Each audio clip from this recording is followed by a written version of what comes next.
FHFA announced via press release an intent to rewrite single-family pricing framework, which governs the fees and rate pricing structure that the government-sponsored entities, or GSEs, use for the U.S. housing finance system.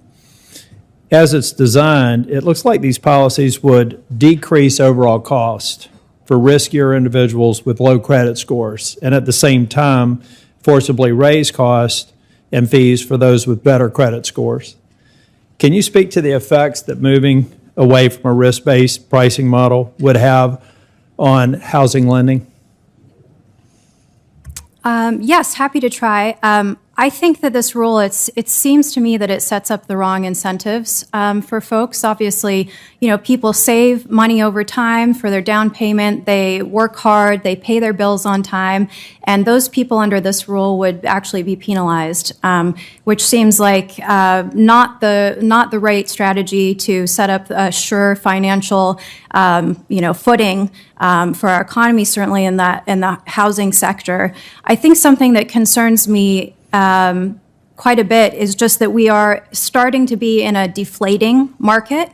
And as a result of that softening market, I think we really should be very careful right now about pulling marginal buyers into the housing market at the right time. We don't want to set those folks that would be stretching and maybe wouldn't be qualified otherwise to take out these loans, take out this mortgage.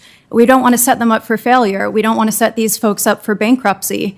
We don't know if there will be a recession in the near term, short term, but it seems like the wrong time to be making these types of decisions. And I should say also more broadly, this may be a less popular opinion. I think in the U.S. we have a tendency to sort of romanticize homeownership when the reality is that homeownership isn't right for everybody in every circumstance, and renting can actually be a superior option than as compared to home ownership for many. Home prices can be volatile, and home ownership really is an obstacle to mobility, and you want people to be able to match with jobs and find opportunity and services and amenities and be able to move to places in order to obtain those things. Good evening, friends. I have breaking news to share with you this Monday. Officials have released new information showing that millions of Americans are facing a hunger cliff. With the loss of extra SNAP benefits and grocery prices on the rise, many Americans are now looking to Congress to take action. One bill has been put forward that addresses SNAP benefits, but it may cut benefits even more. My dear friends, please make sure that you watch until the end of this video. Also, I'll be giving away several Walmart gift cards this coming Friday. If you would like to enter these weekly giveaways, all you have to do, friends, is click and like several of my videos and then comment below the keyword of each video that you watch. The more videos that you comment on, dear friends, the greater your chances of winning the giveaways. A report released by Bloomberg News shows that food banks in April saw the highest monthly traffic in its 41-year history. It is happening at food banks nationwide as food stamp recipients cope with the expiration of a crisis-era extension of SNAP benefits and very high grocery prices. David Andre, who directs the Boston Food Bank, told Bloomberg News, "It's a hunger cliff. Inflation and ending these emergency allotments. People are really hurting." The report, citing census data, notes that significantly more Americans are going hungry now than they were at the height of the crisis. Close to 24.6 million Americans did not have enough to eat early last month, compared to 16.7 million in April 2021. Meanwhile, food prices have continued to soar, with many companies hiking prices in recent months. Increases to the SNAP benefits, which were approved by Congress during the crisis, came to an end for beneficiaries in most states at the end of March. This change cuts roughly $90 out of the average SNAP user's budget.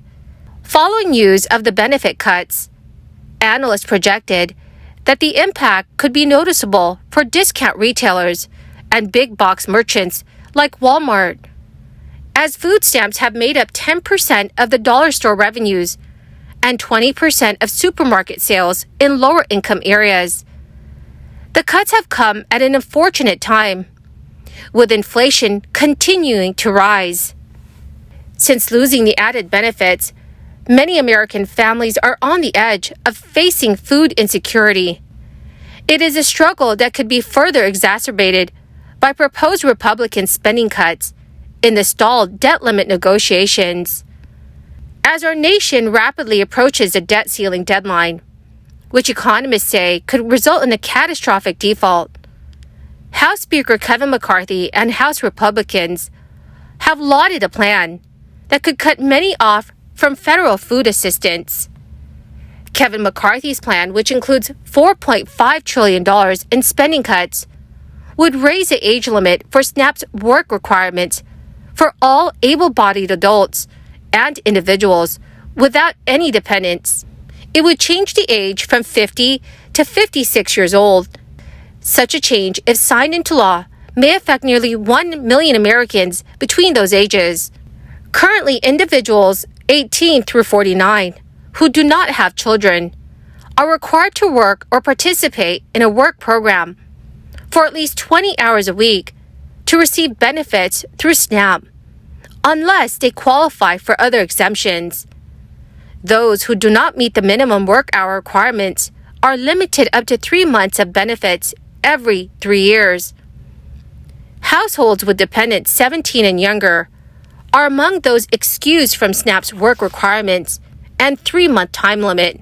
Nearly 24 House Republicans co-sponsored legislation in March for able-bodied adults without children, making it much harder for some Americans to receive food stamps.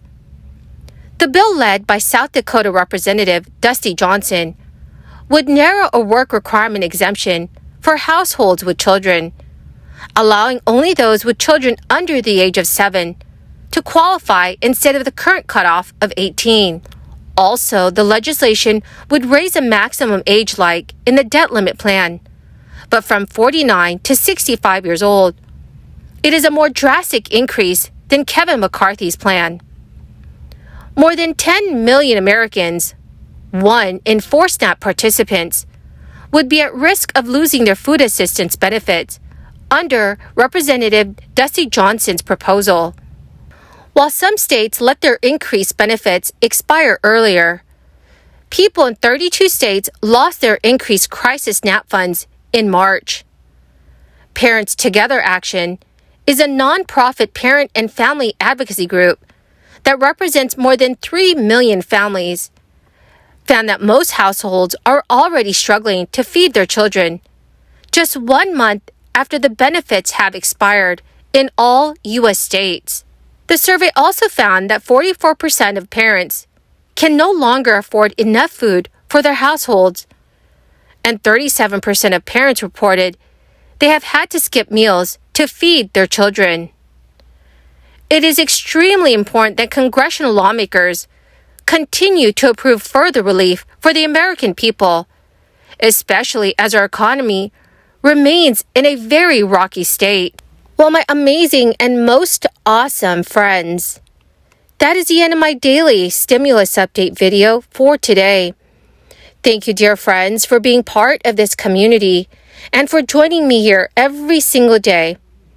To say thank you and to show my appreciation, I will be announcing weekly giveaways for the Walmart gift card. If you'd like to enter these weekly giveaway, friends, all you have to do is click and like several of my videos and then comment below the keyword of each video that you watch. The more videos that you watch and then comment on, the greater your chances, dear friends, of winning the giveaway.